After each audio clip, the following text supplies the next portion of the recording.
हजरत Khubaib को गिरफ्तार कर लिया मक्के वालों ने। उस वक़्त गुर्बत थी इस्लाम पर। मक्के में सारे लोग इकट्ठे हो गए और चौक में फांसी देने लगे हजरत खुबैब को। कहना आसान है, करना बड़ा मुश्किल है। बंदा जेल में उलझ जाए तो मैंने बड़े बड़े सियाने लोग माफिया मांगते देखे, बड़े बड़े लोग कहते देखे हैं कि ये काम बड़ा। कैद तन्हाई बजाते खुद एक मुसीबत है। आपको अकेला रहना पड़ जाए ना, ये लॉकडाउन हुआ है तो लोग नफसियाती मरीज बन गए। अकेले रहना, तन्हा रहना कोई छोटा काम है।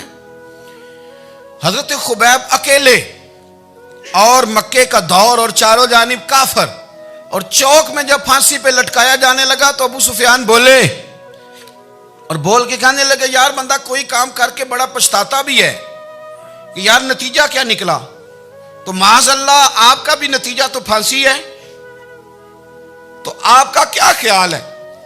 ये आप यकीन करें कि लोग सही सही साथ चलते हैं, थोड़ी सी दुश्वारी उठानी पड़ जाए तो कहते हैं मैं गाड़ी ठीक था, पर इन्हीं पत्थरों पे चल के अगर आ सको तो आओ। मेरे घर के रास्ते में कोई कहकशां नहीं है। लोग ना मीठा मीठा खाना चाहते हैं, थोड़ा कड़वा आ जाए तो मुसीबत बन जाती है। कहते हैं सारे ही फलाने से प्यार करेंगे तो मैं करूँगा, सारे मुखालफत भी करेंगे तो हम इंशाल्लाह प्यार ही करेंगे। ये क्या बात हुई कि हम जमाने का रंग देख के चलेंगे। अब बाद लोग पछता रहे होते हैं। हजरत खुबैब से कहा, अबू सुफियान ने अभी कलमा नहीं पढ़ते थे, कहने लगे तू इस वक्त फांसी पर लटक रहा है और तेरे नबी मदीने में और आराम में, और उनके सहाबा आराम में, अहले बैत घर में। तेरे ज़हन में अगर इस वक्त यह बात हो कि इस वक्त तेरी जगह पे वो होते माज़अल्लाह, तो फिर क्या होता। मजमा गैरों का, इलाका गैरों का। ये टाइम आया था अब नारा रिसालत लगाने का। अब टाइम आया हजरत खुबैब ने नारा रिसालत लगाना है, पर लगाना किस तरह है कि काफिर याद रखें। हजरत खुबैब से कहने लगे अगर तेरी जगह हुजूर होते तो फिर तेरा क्या ख्याल है माज़अल्लाह। तो हजरत खुबैब कहने लगे तुम अभी भी नहीं समझे। ठीक है, मैं मक्के में अकेला हूँ, सारे लोग मदीने में हैं, पर मैं पछता नहीं रहा, मैं तो फख्र कर रहा हूँ। मैं फख्र कर रहा हूं इसलिए कि चोरी करके जान नहीं दे रहा, मदीने वाले की इज्जत पे जान दे रहा हूं। मैं फख्र कर रहा हूं। फरमाया सुन, तू कहता है तेरी जगह हुजूर होते और तुम उन्हें यहां माज़अल्लाह फांसी पे लटकाते। फरमाया सुन, मैं तो ये भी पसंद नहीं करता कि मैं घर में बैठा हूं और मेरे नबी को हल्का सा कांटा भी चुभ जाए। हमारा अपने नबी से मोहब्बत का रिश्ता है। एक कांटा भी हुजूर के कदम मुबारक में चुभे हमें बर्दाश्त। मजमा उनका था, नारे लग रहे थे, हमने मुसलमान पकड़ लिया। लेकिन हजरत खुबैब ने अकेले, अल्लाह करे आपको मेरी बात की समझ आए, अल्लाह करे आपको समझ आए, अकेले जब फांसी के तख्ते के करीब नारा लगाया ना कि मैं तो कांटा भी नहीं चुभने दूंगा अपने नबी को, अब सारे हार गए। अब उस एक जुमले ने ना इनको शिकस्त खुर्दा कर दिया। अब बोल कुछ नहीं सकते थे, गर्दनें झुक गई। और जब सन्नाटा छाया तो अबू सुफियान साथ वाले से कहने लगा बाकी सारी बातें अपनी जगह पर हैं, पर असहाबे मोहम्मद से प्यार तो बड़ा ही करते हैं ना। और वो कच्चा रंग ललारी वाला जेड़ा चढ़दा ते लैंदा रहिंदा, ए इश्क तेरे दा रंग मुहम्मद चढ़ जाए फेर नहीं लैंदा। कहा यार प्यार तो ये करते हैं ना, इसमें कुछ शक वाली बात। इस प्यार से काफिर डरता है। नबी पाक के साथ जज्बाती वाबस्तगी, हुजूर के साथ गुलामों का जज्बाती रिश्ता, और नबी पाक सल्लल्लाहु ताला अलैहि वसल्लम की आमद पर तशक्कुर के जज्बात।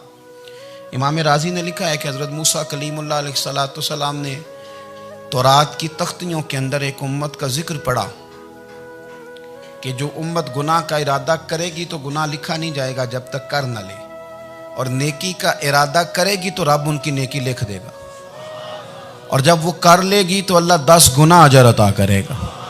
और वो ऐसी उम्मत होगी कि जिनके चेहरे क़यामत के दिन नूर की तरह चमकेंगे, और वो उम्मत होगी जिनकी अल्लाह ताला ज़मीन सारी पाक फरमा देगा, जहाँ नमाज पढ़ेंगे नमाज हो जाएगी। ये तज़किरे पढ़ के तो हज़रत मूसा कलीम अर्ज़ करने लगे अल्लाह ये उम्मत मेरी बना दे। तो रब करीम ने फरमाया कि मूसा नहीं, ये तो मेरे महबूब की उम्मत है।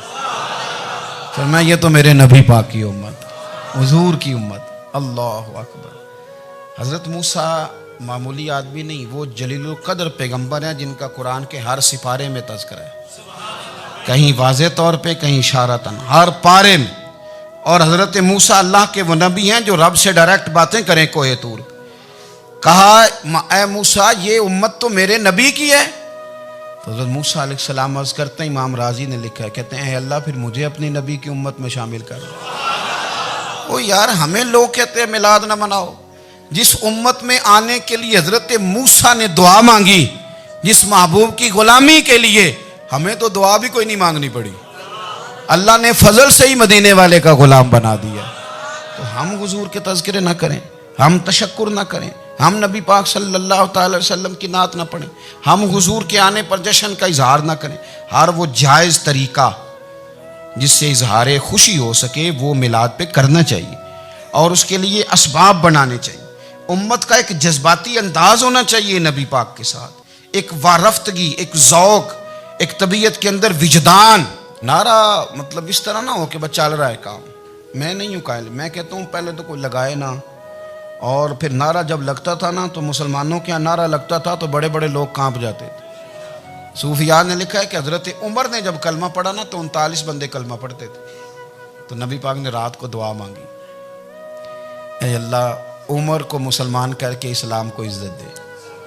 हज़रत उमर सवेरे आ गए, मुझमें वो तफसील में नहीं जाता, बात लंबी। हज़रत उमर जब आए ना और उन्होंने आते जब कहा ना कि मैं कलमा पढ़ने आया हूँ, तो हुजूर इतने राजी हुए कि नबी पाक ने कहा अल्लाहु अकबर।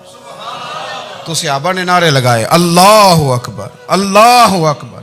यानी 40 लोग मुसलमान हुए तो नारे लगे, नारे लगे। हमारे सूफिया कहते हैं हज़रत उमर के आने पर जब नारे लगे तो बताओ कि वो तो नारा तकबीर लगा, नारा रिसालत क्यों नहीं लगा?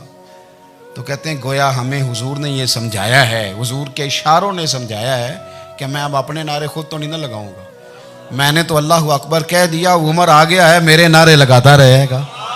अब नारे लगेंगे। हज़रत उमर ने पहले दिन ही कहा कि हुजूर आप सच्चे रसूल हैं तो छुप छुप के नमाज क्यों पढ़े? शुरू हो गए नारे, हुजूर आप सच्चे हैं तो छुप छुप के नमाज का क्या माना हो? तो हुजूर ने फरमाया तेरा क्या इरादा है? हुजूर सारे नहीं, एक मैं, एक अमीर हमजा, एक लाइन के आगे वो लग जाए, एक के आगे मैं लग जाऊं, और बाकी मुसलमान जितने हैं कुल 40 थे, पीछे 18 19 बचेंगे। तो एक लाइन में वो हो जाए, एक में आगे, एक में अमीर हमजा हो, एक में मैं हूं, तो देख लेते हैं ये हमें नमाज कैसे नहीं पढ़ने देते। हाँ हाँ देख लेते हैं, आए ना मैदान में, इधर आ सितमगर हुनर आजमाए, तो तीर आजमा हम जिगर आजमाए, और गुलामान मोहम्मद जान देने से नहीं डरते, ये सर कट जाए यहाँ रह जाए कुछ परवाह नहीं करते। फरमाया भी पता चल जाता है ना, एक लाइन में हज़रत अमीर हमजा हो गए, एक में हज़रत उमर हो गए। पहले ये मारते थे, जो हरम शरीफ में मुसलमानों के तरीके पे नमाज पढ़ता था, ये जुलूसों की बड़ी बरकत है, अंदर बैठे रहे ना चुप करके, निकल जाएं तो पता कुछ भी नहीं चलता। जब निकलते हैं ना लोग कहते हैं जुलूस क्या माना है, तो मैं बताता हूँ ना जुलूस का माना क्या है। हज़रत उमर ने बाहर निकले 2 लाइनों का जुलूस, लंबा भी कोई नहीं, बंदे भी 40, और जनाब फारूक आजम बाहर निकले तो उमर का नारा, उमर का। हजरत उमर ने यूं करके आस्तीने बाजू की चढ़ा ली और अपने गले में जो उनके रुमाल था ना उसको यूं सीने पे बांधा, और इस हाथ में तलवार थी तो यूं करके बाहर लहराई, कहने लगे ओ मक्के के काफिरो इधर आओ मेरे सामने। जिसने अपनी बीवी बेवा करानी हो, जिसने बच्चे यतीम कराने हो, वो आए मैदान में। मुस्तफा के गुलाम आज सड़कों पे निकल आए, आए मैदान में हमारे सामने हमारा मुकाबला करे, आए ना मैदान में। हम निकले हैं, अब हम यहाँ काबे में एलानिया नमाज पढ़ेंगे, हम पढ़ेंगे, ताकत है तो आओ ना हमारा मुकाबला करो, आओ। कुफर बजाते खुद बहुत बड़ा झूठ है, और झूठ के पैर बस 2 बंदे निकले तलवारें लेके आगे आगे, तो फिर हजरत उमर ने एलानिया नमाज पढ़वाई खाना काबा। तो मेरे भाई रसूलुल्लाह सल्लल्लाहु अलैहि वसल्लम के गुलाम तो जब नारा लगाते थे तो हो ही कमाल जाता था। फिर बरेली के इमाम बोले, कहने लगे पेश हक मुजदा शफात का सुनाते जाएं। हुजूर क़यामत के दिन आगे आगे ना हमारे आगे आगे खुशखबरी देंगे, कहेंगे तुम फिक्र ना करो, आ जाओ मैं तुम्हें बख्शवाता हूँ, मैं तुम्हारी सिफारिश, आ जाओ पीछे पीछे। हुजूर न पेश हक मुजदा शफात का सुनाते जाएंगे। यकीन करें बरेली के इमाम को भी बड़ा ही रंग आता है बयान करने का। कहने लगे आप रोते जाएंगे, अल्लाह को मनाना है ना हुजूर ने। कहते हैं पेश हक मुजदा शफात का सुनाते जाएंगे, आप रोते जाएंगे पर हमको हंसाते जाएंगे। बागे जन्नत में मुहम्मद मुस्कुराते जाएंगे, फूल रहमत के गिरेंगे हम उठाते जाएंगे, और हश्र में होगा हमारा दाखिला इस शान से हम या रसूल अल्लाह का नारा लगाते जाएं। हम या रसूल अल्लाह का नारा। इमाम राजी कहते हैं हुजूर ने एक रुक्का पकड़ा छोटा सा, एक बंदे को लोग दोजख में लेके जा रहे हैं। अच्छा मुझे एक बात बताओ, फैसला पहले हो गया है, अल्लाह के सामने हुआ है और फैसला हो गया और तय हो गया कि दोजख में जाना है। वो करीब पहुंच गए दोजख के, तो हुजूर ने देख लिया और बताया किसने? हजरत आदम ने। हजरत आदम कहने लगे हुजूर वो आपके गुलाम को दोजख में ले जा रहे हैं। नबी पाक आगे गए, क्या पढ़ते हैं हमारे भाई? हुजूर ने मुझे उनसे छुड़ा के छोड़ दिया। नबी पाक सल्लल्लाहु अलैहि वसल्लम आगे गए, फरमाया इधर आओ, कहाँ लेके जा रहे हो? अल्लाह के सामने फैसला हुआ है ना, फरिश्तों ने किया है ना। फरिश्ते को किसी से बदध्यानती तो नहीं ना करते, फरिश्तों ने जो किया ठीक किया है ना। क्यों लेके जा रहे हो? सोने गुनाह ज्यादा है, नेकियां थोड़ी हैं। फरमाया मेरे सामने तोलो। किसी फरिश्ते ने नहीं कहा कि सोने हम माज़अल्लाह हमको बेईमान है, हमारी कोई इससे जिद चल साडा को बनना सान जाए दे नाल। भाई मेरा मतलब है सही तोला है, फैसला है, फरमाया दोबारा तोलो। गोया रब भी फरमाता है जैसे मेरा महबूब कहता है वैसे ही कर। और कोई नहीं, दोबारा तोल लो, कोई हर्ज नहीं, तोलो ना दोबारा। फरिश्ते दोबारा आएंगे, उन्होंने दोबारा तोला, एक पलड़े में नेकियां, एक पलड़े में गुनाह। अब वो गुनाह फिर ज्यादा निकले तो नबी पाक ने ना जेब से इतना सा रुक्का निकाला। रुके का भी कोई वजन होता है, वो हुजूर ने नेकियों के पलड़े में रख दिया, नेकियां बढ़ गई। फरिश्ते भी चुप कर गए। चलो भाई जन्नत में। मेरी तरह का था ना, पता सारा है सरदार नु कीती है, पता तो था ना उसे, मन आनम के मन दानम। तो सीधा हुजूर के कदमों से जा लगा, कहने लगा सोने मैं तो सारी जिंदगी गुनाह करता रहा, ये कौन सी नेकी है? तो हुजूर फरमाने लगे चुप कर, जन्नत का दरवाजा खोल गया, तू जा जन्नत में। हुजूर रुके में क्या है? फरमाया तूने एक दिन दरूदो सलाम नहीं पढ़ा था, और मैंने तेरा संभाल के रखा हुआ तेरा दरूद शरीफ, वो नारे रिसालत भी तूने लगाए थे, वो तू खोल के मेरे तज़किरे मैंने तेरा संभाल लिया। दोज़ख में मैं तो क्या मेरा साया ना जाए, क्योंकि रसूल पाक से देखा ना जाए, मेरे रसूल पाक। सर और मेरी बात सुनो, मैं भी आपको खाना नहीं खिलाता, लंगर मेरे संगी खिलाते हैं, मेरे दोस्त आपको खाना पेश करते हैं। हर जगह आप जाते हैं तो वहाँ कुछ लोगों की ड्यूटी होती है, लेकिन तिरमिज़ी शरीफ सियासिता की हदीस है। हज़रत अनस ने पूछा था हुजूर क़यामत में कहाँ मिलेंगे? फरमाया हौज़े कौसर पे। हुजूर वहाँ अनस पानी पिलाएंगे कि बिलाल पिलाएंगे कि सुहेब पिलाएंगे? फरमाया नहीं, उम्मत प्यासी आएगी तो मैं अपने दस्ते मुबारक से पानी पिलाऊं। हुजूर वहाँ ना मिले तो फरमाया पुल सिरात पे आना, उम्मत गुजरेगी तो मैं रब्बे सल्लिम की दुआएं करूँगा। तो आला हज़रत फरमाते हैं जब हुजूर दुआ कर रहे हैं तो डरने की ज़रूरत क्या है?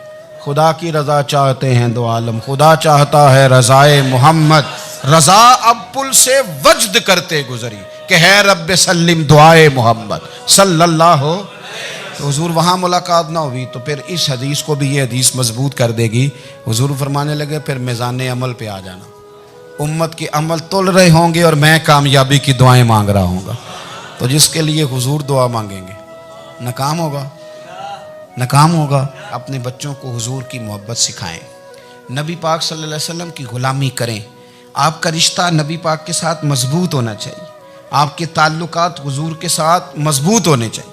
और आपने दाएं बाएं नहीं देखना कि प्रोपेगेंडा क्या है, लोग क्या कह रहे हैं। लोगों को देख के जो लोग रास्ता बनाते हैं वो पीछे रह जाते हैं। आपने ये देखना है कि मेरा हुजूर से निस्बत का ताल्लुक मजबूत है, कोई किधर जा रहा है इससे हमें कोई ताल्लुक।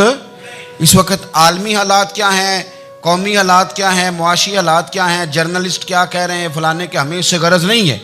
हमें तो इतना पता है कि हमने अपने नबी को राज़ी करना है। तो इसलिए खूबसूरत महाफिल का जिक्र करें, खूबसूरत दुरूद शरीफ पढ़ें।